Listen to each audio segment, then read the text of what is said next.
When my boss told me I wasn't qualified for the promotion, I smiled, got in the car and drove home. 2 days later, I had 82 missed calls. Welcome to Cheat Sheet Tales, where loyalty dies, lies bleed out, and the truth hits like a slap to the face. These aren't just stories. They're confessions soaked in betrayal and regret. Ever spotted a red flag when it was already too late? Say it in the comments. Let's tear into today's tale. Nobody will hear you cry when I tell you how worthless you are, Dominic whispered, leaning across the conference table in the empty office. His voice carried that special kind of quiet that somehow feels louder than shouting. The digital clock on the wall read 7:30 a.m. Outside, the morning sun hadn't fully risen, casting long shadows through the blinds. I sat perfectly still, my resume folder clutched in my hands like a shield. This performance review had been scheduled at this ungodly hour for one reason only. I've been waiting months for this, he continued, tapping a thick folder labeled with my name. Every mistake, every failure, all documented. His smile widened as he reached for the folder. Then the main doors swung open. The sound of multiple footsteps echoed through the empty workspace. Dominic's head snapped up, his expression shifting from smugness to confusion. Alla, the HR director, strode in with purpose, flanked by 2 security team members. Without acknowledging Dominic, she walked directly to me and placed a sealed envelope in front of me. Open it, Lana, she said gently. When I did, Dominic's face transformed in a way I'll never forget, from confidence to terror, in the span of a single heartbeat. Before I share what happened next, you need to understand everything that led to this moment, the 6 months of psychological warfare that pushed me to the edge, the evidence I collected, and, most importantly, why what happened next changed not just my life, but the entire company forever. My name is Lana Ashford. I've always been the person who does things by the book, the reliable one, the problem solver. Before all this, I led our company's most successful product launch in 5 years. That success earned me a transfer to our flagship department, where I first met Dominic. From the beginning, something felt off. Dominic welcomed me with a stiff handshake and words that seemed supportive on the surface, but delivered with a chill that made me question if I'd imagined it. Great to have you join us. Your reputation precedes you, he'd said, eyes evaluating me like I was an unexpected obstacle. The first few weeks seemed normal. I learned the department systems, met my teammates, Vader, Archer, and Pax, all of whom seemed oddly reserved around Dominic. They were friendly enough when he wasn't around, but the atmosphere shifted whenever he entered a room. Conversations died.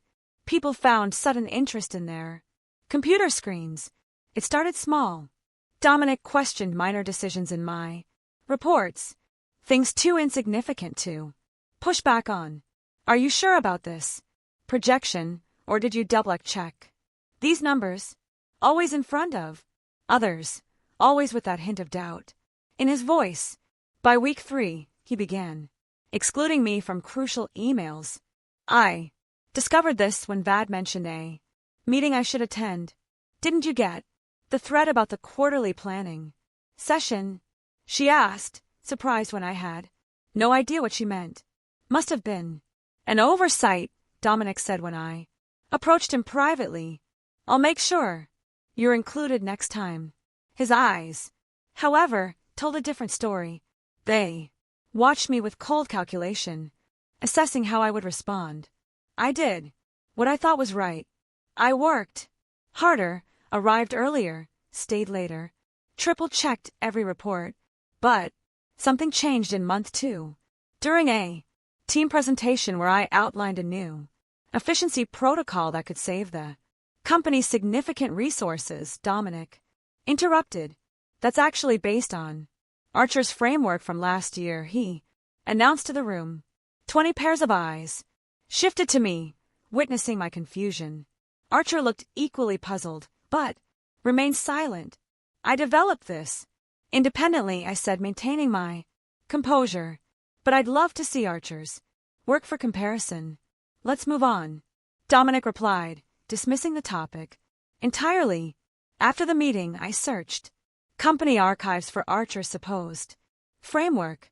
It didn't exist. Later that week, I overheard Dominic speaking to our division VP. Lana has potential, but needs close supervision. Her attention to detail isn't what her previous managers claimed.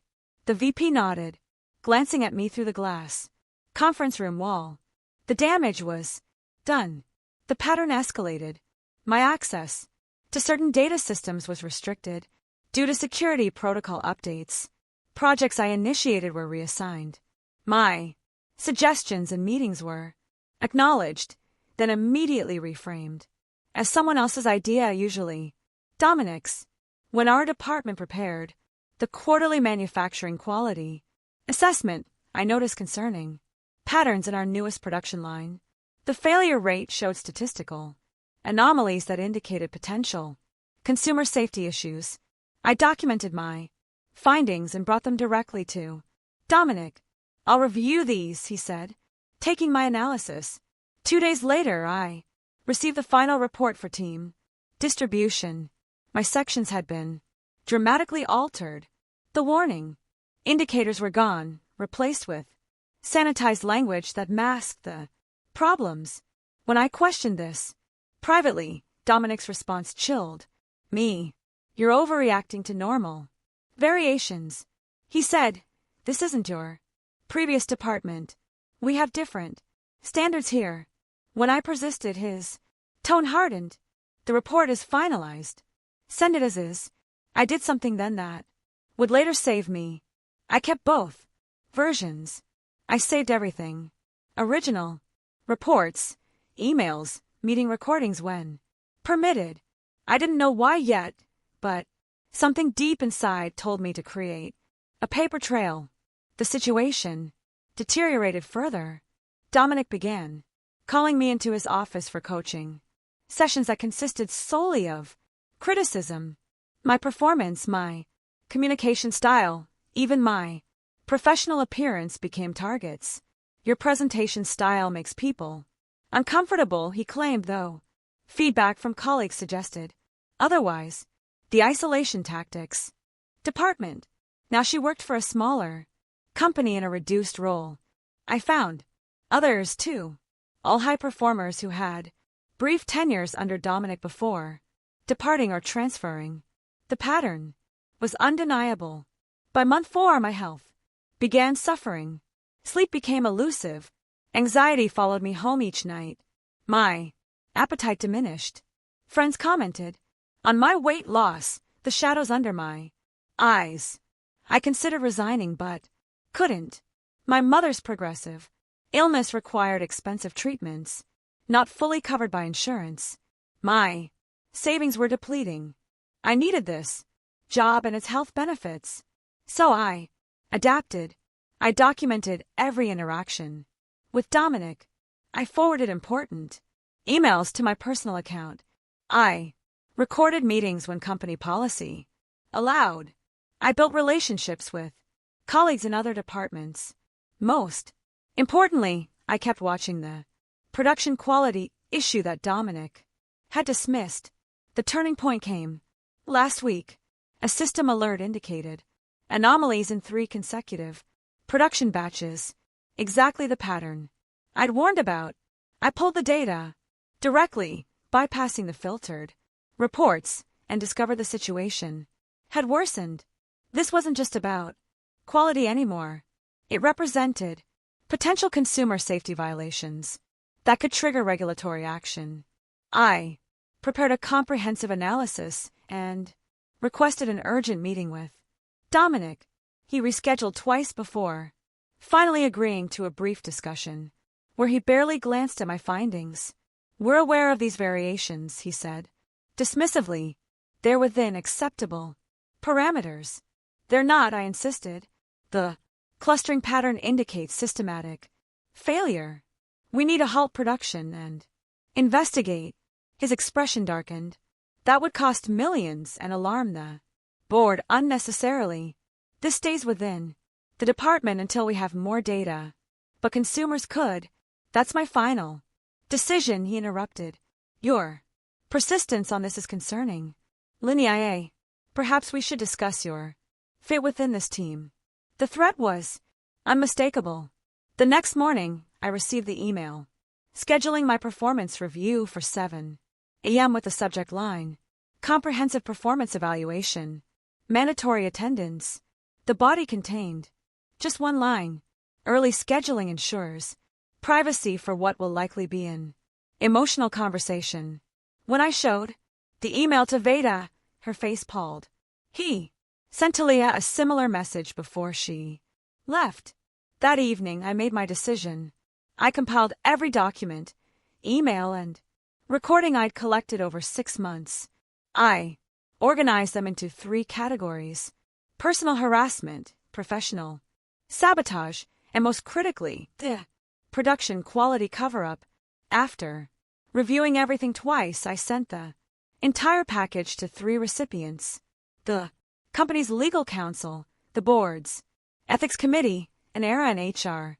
My message was simple. I believe these documents show a pattern of behavior that violates company policies and potentially regulations governing product safety. I'm scheduled for a 7 a.m. performance review tomorrow that I have reason to believe will result in my termination based on fabricated performance issues. I request immediate intervention. I sent it at 8:42 p.m. By 9:17, I received a brief response from received. Do not discuss with anyone. Attend the meeting as scheduled. That night, I barely slept. I prepared for the worst: unemployment, a damaged reputation, potential retaliation.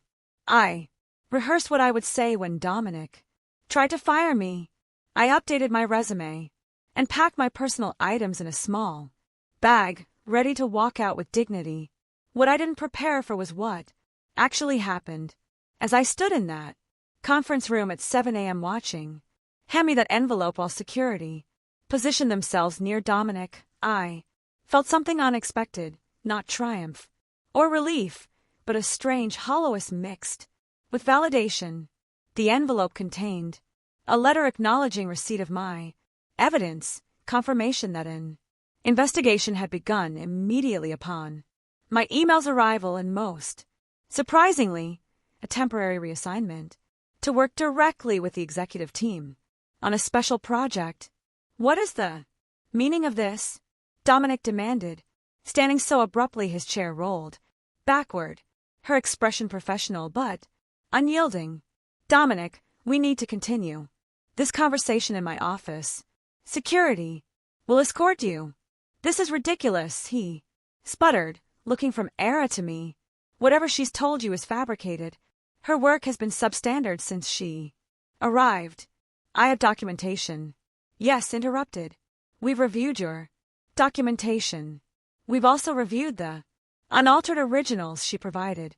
The discrepancies are concerning. The color drained from Dominic's face. You can't. Possibly we've also received the production quality reports. All continued. Both versions.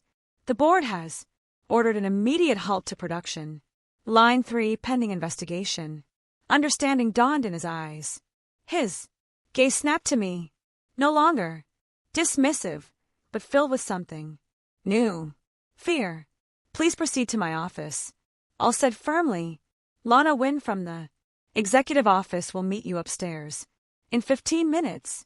Take some time if you need it. As security escorted Dominic out, he turned back once. This isn't over, he said, quiet enough that only I could hear. But looking into his eyes, I knew differently. It was over for him.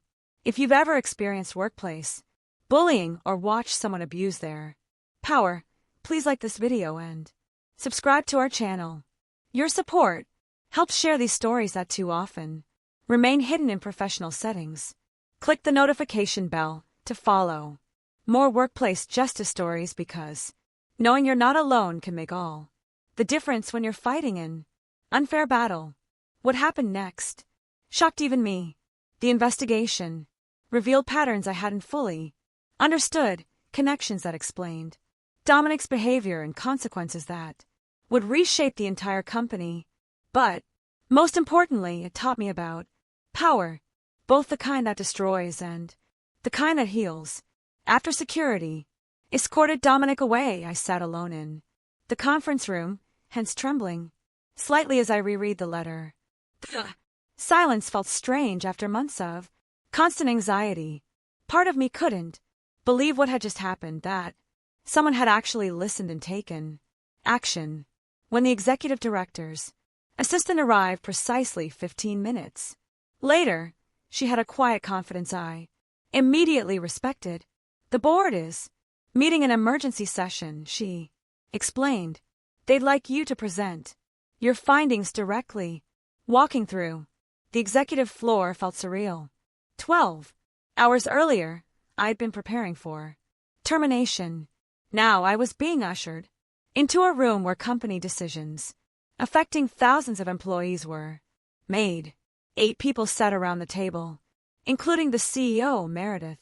I recognized most from company announcements, but had never met them personally. For 90 minutes, they asked detailed questions about my documentation. I explained the production line issues, showing the statistical patterns and potential consequences. Why didn't you bring this to us sooner? Asked one board member. I followed protocol, I replied, maintaining eye contact. I reported to my supervisor first. When he dismissed the concerns, I gathered more evidence before escalating. Meredith nodded. You did everything correctly. What concerns me is how many others might have been silenced before reaching this point. The investigation moved with unexpected speed. By afternoon, they'd interviewed Vad and Archer.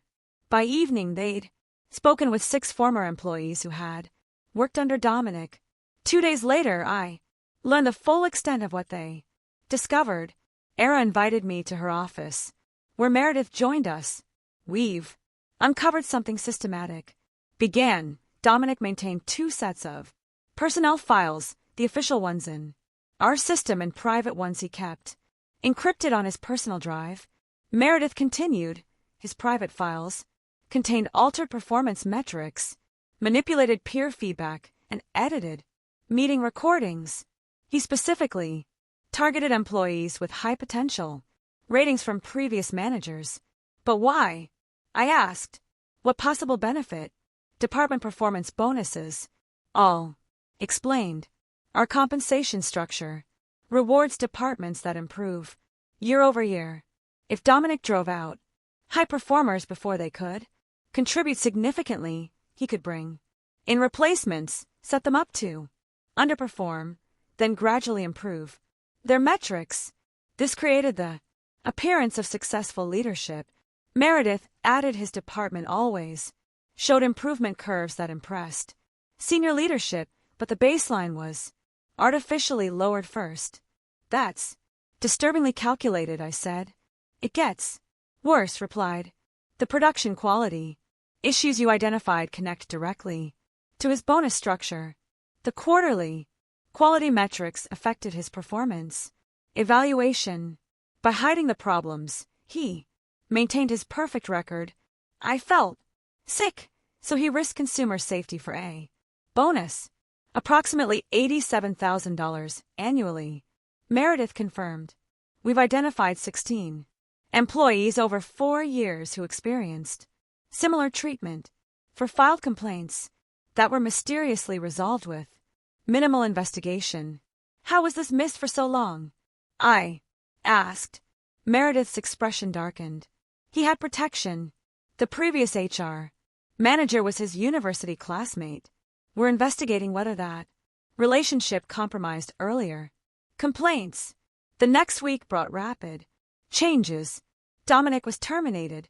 Of course, the company issued a formal apology to me and the other affected employees. Production line 3 underwent complete reevaluation, resulting in a voluntary recall of products. Costly but necessary. Most surprisingly, I was asked to lead a new internal quality assurance team reporting directly to the board, bypassing the traditional management structure. My first assignment, review all departments for similar patterns. Archer approached me in the break room a few days later. I should have spoken up, he said quietly, when he claimed my non-existent framework was the basis for your proposal. I knew it was wrong. Fear is a powerful silencer, I replied. He cultivated it deliberately. He told me once that I was on a performance improvement plan, but it never appeared in my official file. Archer continued. He used it to justify excluding me from projects. I believed I was failing. Similar conversations followed with other colleagues.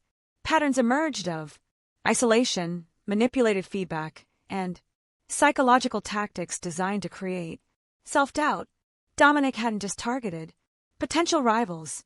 He'd created an environment where everyone felt vulnerable and no one trusted their own perceptions. 2 weeks after that morning confrontation, I received a message from Talia, one of Dominic's previous victims. She wanted to meet for coffee. We sat at a quiet cafe near the office. She looked nothing like her company photo, more confident, more present. When HR contacted me about Dominic, I couldn't believe someone finally caught him. She began, I've been following the recall announcement. That was your discovery. I nodded, though I never expected it would lead to all this. I found quality issues, too. She revealed in an earlier production line. When I brought it to Dominic, he explained them away. Then my performance reviews suddenly tanked. I started questioning my own competence. That's exactly what he did to me, I said. I heard you kept records, she said. Smart. I wish I had. It wasn't strategy. Initially, I admitted. Just instinct. Talia smiled. Well, your instincts changed everything. The company called me yesterday with a formal apology and an offer to return with back compensation for lost bonuses. 4 others received similar calls. I felt a ripple of satisfaction. Are you considering it? Actually, yes. The new management structure sounds promising. She hesitated. There's something else you should know. After I left, I reported my concerns about the production quality to the Consumer Protection Agency. My eyes widened. You did? Anonymous tip. They opened a preliminary investigation but closed it when they couldn't access internal documents with a voluntary recall. They've reopened the case. The implications hit me. Dominic could face regulatory penalties, not just termination. Exactly. Regulatory violations follow you forever in this industry. This expression held no sympathy. Some actions deserve permanent consequences. When I returned to the office was waiting for me. We've received notice of a regulatory investigation, she said. They're specifically requesting all communications from Dominic regarding production quality over the past 3 years. What does that mean for the company? I asked. We're cooperating fully. The voluntary recall helps our position. The focus seems to be on individual accountability rather than corporate penalties. She studied my expression. You don't seem surprised. I suspected it might happen. I answered. Truthfully, the violations were serious. Well, there's more. The board reviewed our communication protocols after this incident. We're implementing a new anonymous reporting system that bypasses direct supervisors. She handed me a folder. They'd like you to oversee its development. The following months transform the company culture. The new reporting system identified 2 other managers with concerning patterns, though none as severe as Dominic's. Mandatory training programs on psychological safety and ethical leadership were implemented. Most Importantly, employees who had left under suspicious circumstances were contacted and offered reconciliation. 3 months after that 7 a.m. meeting, I received an unexpected email from a law firm representing Dominic. He was seeking a letter of reference as part of a settlement negotiation with the company. In exchange, he would drop potential claims of defamation. I forwarded it to legal without responding. Their reply was swift. The company will not be providing references, nor entertaining settlement discussions regarding factual reporting of documented misconduct. Later that day, I learned Dominic had taken a position with a smaller competitor in another state, one apparently unaware of the regulatory investigation. 2 weeks after that, the regulatory findings became public record. The competitor terminated him immediately. The most meaningful moment came 6 months after that fateful morning. Meredith called me into her office and slid a folder across her desk. The board approved a new executive position, focusing on workplace integrity and quality assurance. We'd like you to consider it. The role represented everything I'd fought for: accountability, transparency, and systematic protection against abuse of power. It also came with resources to implement real change. Why me? I asked. There must be people with more experience. Experience isn't what we need, Meredith replied. We need someone who recognized a systemic problem, documented it methodically, and had the courage to report it despite personal risk. Someone who demonstrated integrity when it was hardest to do so. I accepted the position the next day. 1 year after Dominic scheduled that 7 a.m. meeting, our company received an industry award for ethical leadership. The production line issues had been fully resolved with enhanced quality control processes that became the new standard.